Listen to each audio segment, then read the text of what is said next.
My name still remains my name. E to the X to the P, expensive himself. Any other one, the Masai, the Sakianto. Buyaka. This is my story. I'm proud to tell you my story. My name is Maxwell Chibike Opera, a lawyer, an activist.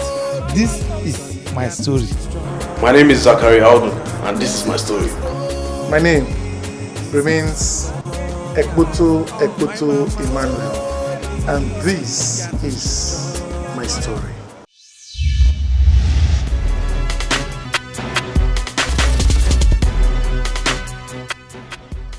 Namse Peter Udosen takes us through his story, challenges, and success. Please stay tuned and be motivated.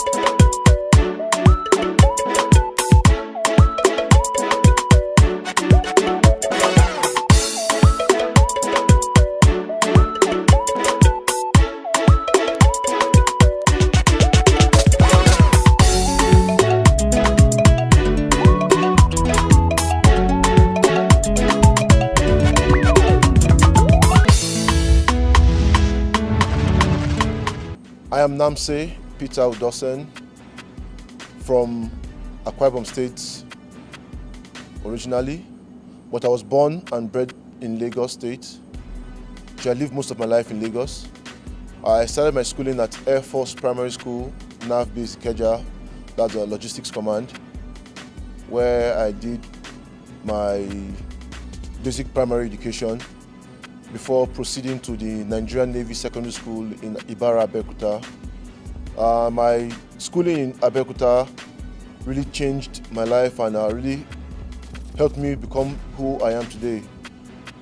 I got there at the tender age of 10, fresh out of primary school, mommy's boy all the while, at home with parents, and now going to the boarding system, and not just the boarding system, a military boarding system.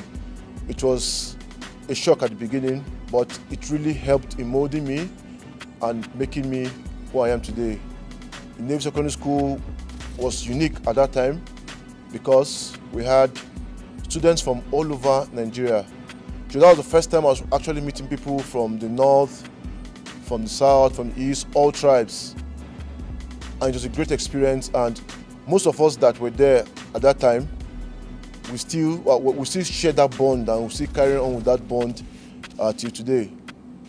After leaving the Nigerian Navy Secondary School, I proceeded to the University of Calabar for my first degree. That was another new adventure in my life. Having grown up in Lagos and Abeokuta, stayed in the southwest most of my life, I was now moving to where was supposed to be home in Calabar, Cross River State. But I didn't just feel like I blended in. So I began my studies. I actually started my studies in the Faculty of Agriculture in the University of Calabar. But along the line, things happened in the system, maladjustment, and I had to switch from the Faculty of Agriculture to the Faculty of Education. But when I started in the Faculty of Education, and then I started to discover a new purpose, and I started focusing more on writing and working to help children and students. And I got my first experience when my neighbor just told me, okay, since I'm as a university undergraduate, I should be able to teach these kids, his kids. And he offered me a little stipend, and I was so excited. That was the first money I was earning. I was like, wow. So we can actually earn money from doing some serious thing like this. Then I started teaching those kids, and it was very fascinating watching them from ignorance to knowing something. It was like magic. Because even I too had gone through that process as a student from primary school, but it never really registered in my mind that there's actually a systematic process to teaching. So I continued in the Faculty of Education and graduated. And my love for education from the courses, we had some very interesting lecturers that really, put my mind into teaching methods and educational development, planning education, and how education does not just work like magic. It has to be strategically planned for it to work out. And I was quite excited about that. And then after my university education, I proceeded for the compulsory NYSC scheme, and I was posted to Katsina, and I was so happy. There was one incident that really struck me. I went to one local place for a visitation or so, and then I saw these kids holding this bottled water, and it was all brown. They were all brown. They were sipping from it and drinking it. In my mind, I thought it was kunu. So I was like, wow, you guys have kunu around here. I need to try it. And they said, no, it's not kunu, that it is water. I said, Rwanda, what? That was just totally brown water. And I said, so people actually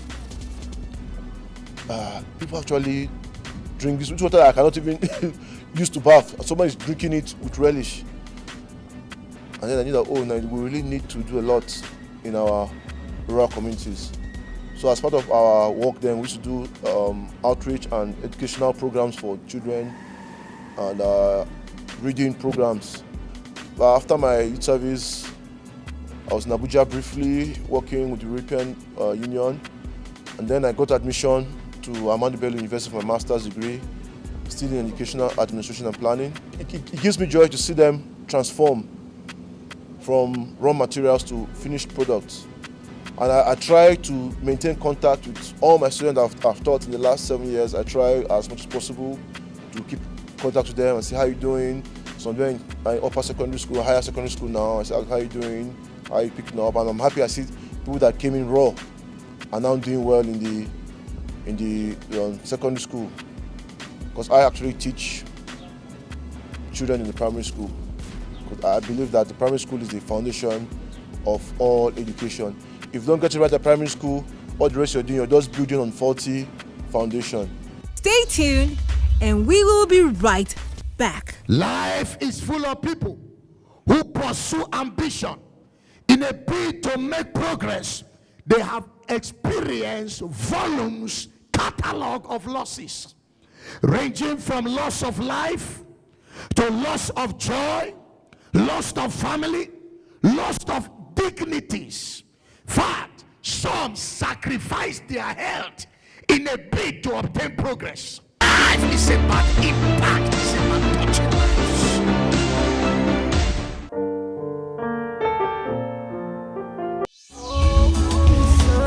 I am Reverend Moses Gracefield Ogbu Uche, and I am a pastor with Philadelphia Kingdom Glory Church. I am the presiding pastor by the mercies of God, and this is my story. My name is Asam Abayomi Otena Ike. This is my story. I am Reverend Father Idoko Boniface Idoko. I'm a Catholic priest of the Catholic Diocese of Otuku. I never imagined myself becoming the head of the school I so much dreamt of attending as a primary school pupil. And eventually, even as a principal, I could see myself in my early days in this school when I was running around the compound, struggling to carry a bucket of water that was too heavy for me, trying to respect my seniors who were like giants in my face. So, this is my story.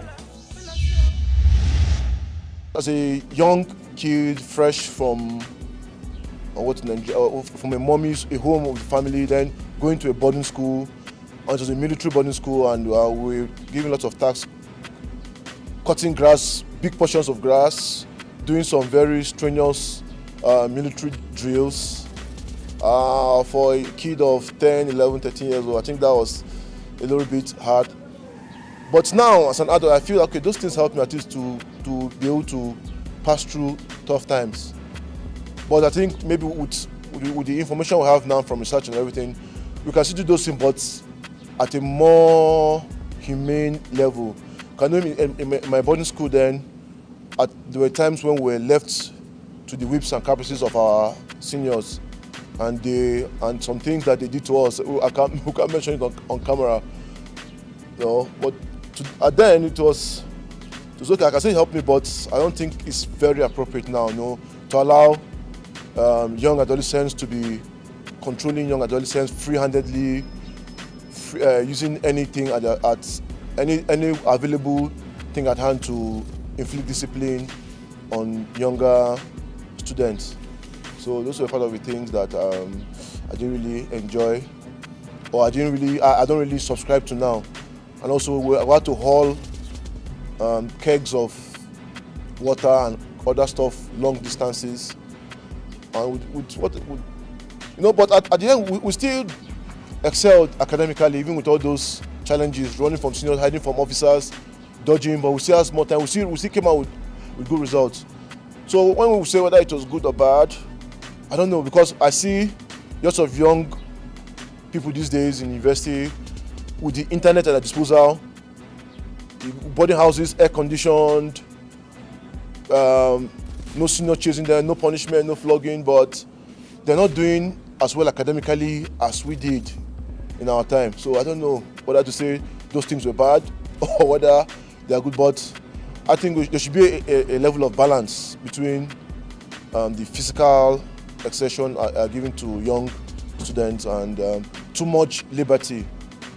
Because I know another aspect is these days too we have lots of digital information. Now information is at the click of a button. Those days you have to go to the library and look through books to write research. But these days you can just sit down, even with your phone, and you can write a full academic paper and everything. I've put in lots of effort, and I've really planned a lot and gone through a lot, and how far I've come is a result of my hard work, my persistence, and my planning. Like there's a popular saying, when luck is when hard work meets opportunity. So if I'll say I was lucky, I'll say okay. I know. Luck is something I don't actually subscribe. Don't really believe in. You cannot be sitting down in your house all day and expect something to just come and meet you. You have to work hard. You have to plan. You have to strategize. You have to do lots of things. You have to go out. You have to socialize to get the connect. My motivation is everything I see around me, especially when I see children not very literate. It actually motivates me to want to do more. And that's why my first book, from working with children and seeing how children were not well behaved, and I write a book on etiquette to help guide people. And I'm also working on developing materials for children's literacy, because that's my area of specialization. I really want to get children reading. I believe literacy is a key to unlock all the problems of Nigeria. If we have at least 80% of our population that are literate and well educated, also we're talking about corruption and the rest will become a thing of the past. So without education, it's very difficult to solve problems in any country. So difficult childhood is a complex term, because when you talk of difficulty, it can be from a rich home. You have your father has money, cars, and everything. We can say a difficult childhood because there's no love, there's no affection, there's no body helping you to do your work. I'll give you an example from my work as a teacher. I see many rich children from rich homes. When you see them in school, they are depressed, they are sad, they're not performing well. So, but those challenges are, like I always tell them, those challenges should not stop them from being successful. And most of them have been able to overcome those difficulties they face in the home, lack of parental care, and become successful. And on the other hand, too, the difficulty can also come from poverty, no food, no water, no clothing, no school fees. But you can also overcome those by putting your head down and reading. And I know people that I grew up with who were not from too well-to-do families, and they always come around, borrow books. And so when you see them, you think they went to the best of schools, but they went to schools that people would call local schools. But on their own, they were able to self-focus and direct themselves.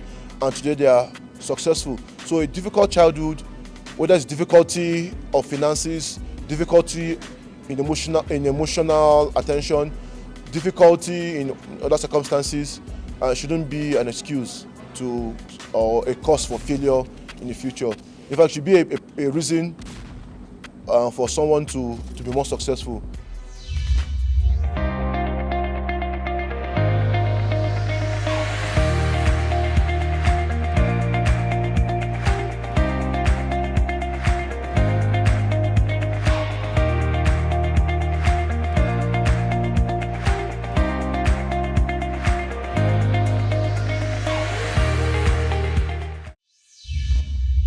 One of the causes of people losing hope, I think mainly is when they see there is no justice and there is no equality in the society.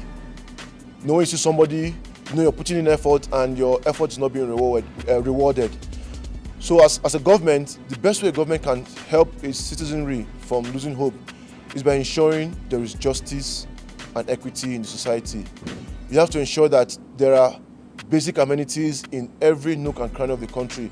If everybody or majority of the population have access to the basics, water, light, food, education, then that is a big springboard to success. You won't lose hope when you know that, okay, even if I have these children, there are schools for them to go to. If they go to hospital, they will not be discriminated against because they are from a rural community. They won't be discriminated against because they are from this tribe. They won't be discriminated against because they are poor. So if those systems are put in place where there's equal treatment for everybody and everybody knows that no matter where you go, you're going to get something, then there's a better hope for the society. Then for parents, the best way that parents can help their children from losing hope is by giving them the most important thing in life, that is education. And when you look at education, not just schooling, or values education, parents need to raise their children with the right values. Once you raise your children with the right values, give them a positive environment to grow up, it's difficult for them to lose hope. Help them to know that being honest, being responsible, being cautious, being nice is not bad, and in doing that, the children will grow up to become model citizens. It's not by just giving them money, giving them food, giving them quality education. Values and good education is what will help groom up children that won't lose hope easily in the future. And for the society, I think the society even has a bigger role than even the government, because we as individual components of the society have to be to see. If we want to raise better children for the future, we as a society need to show a better example. We need to be more positive in our outlook, be more welcoming, be more accommodating. We stop discrimination, we stop tribalism, we stop religious bigotry generally in the society, and let us learn to respect borders, learn to respect differences, learn to respect diversity. That's one of our biggest challenges. There are many people that grow up in a particular area and they feel that because I'm not from this particular religion, I'm not from this particular tribe, I can't even try to do this. If we can shun all those in our society, and if you see somebody that has quality, you bring him in. We have to raise, society has to come to a stage whereby an Igbo man can come to Sokoto and become a governor and become a local government chairman. The Hausa man can go to Akwa Ibom and become a local government chairman and become a governor.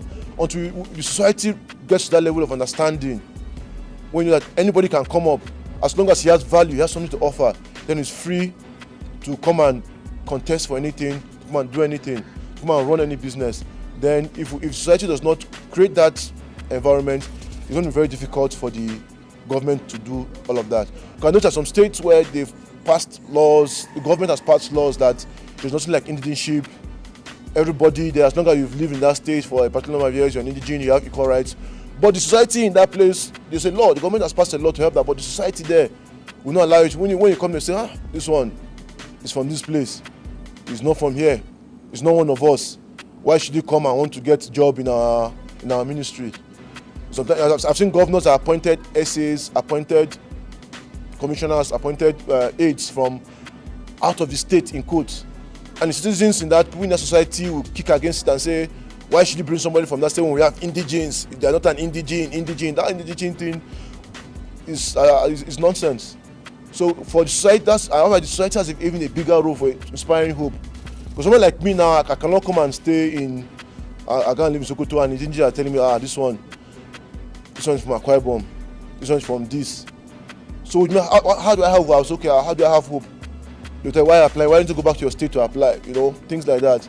So if society is accommodating to all peoples, then you can go to anywhere and you have hope, you're going to succeed. But once the society does not permit that, they are going to discriminate against you, you wouldn't want to have it. So why do I even have to hope to go and do these things? Because at the end of the day, they will say, I'm not from this place. So you easily lose hope. So the best way to build hope is for the society to be more accommodating, stop discrimination. I think if I should run back the hand of time, the only thing I would do I'll do differently. So maybe I'll be more assertive. As a teen, as a young man, I think I was not very assertive. I was kind of timid, but maybe I'll change that. Maybe I'll have gotten more things going for myself. Because sometimes I let things go too easily when I was a kid. I was always afraid of not getting to a fight. But I think when I go back there, man, I'll go hard. I'll go very hard. I'll be more hard and more assertive in my dealings.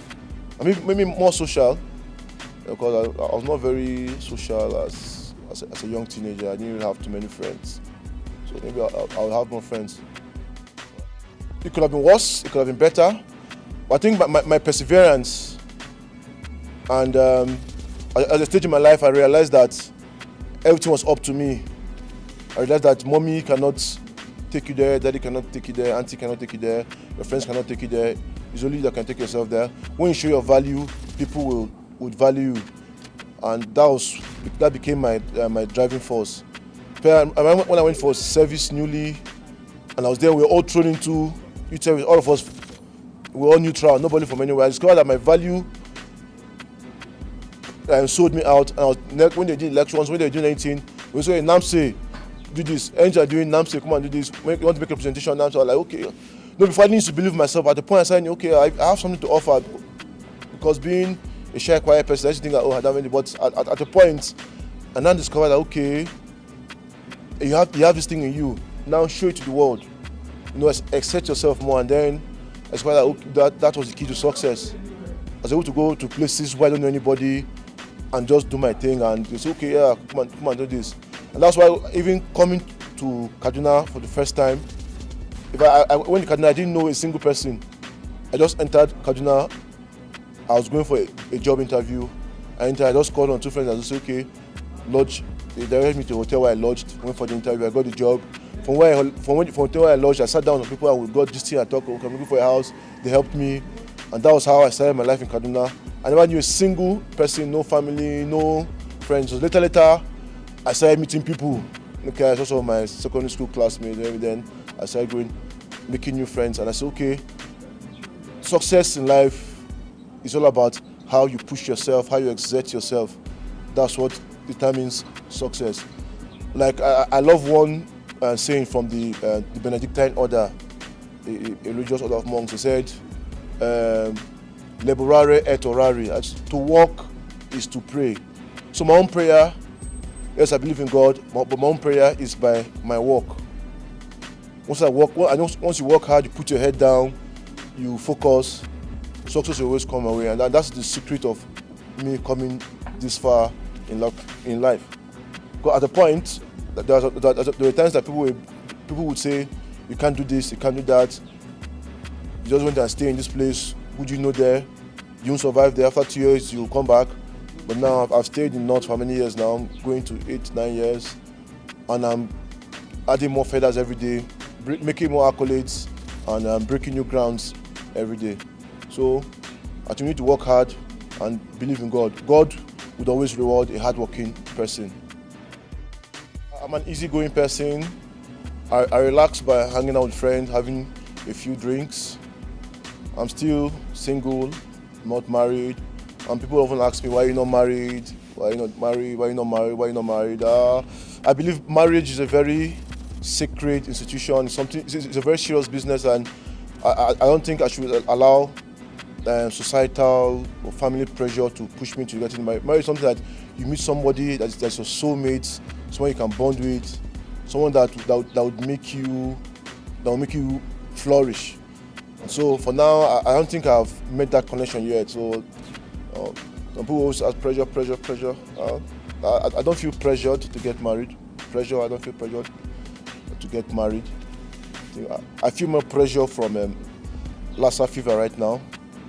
I feel more under pressure from them, pressure to get married. So marriage is not top of my list. I want to be more focused on my academic work and reach a particular level in my academics before then I can think of settling down.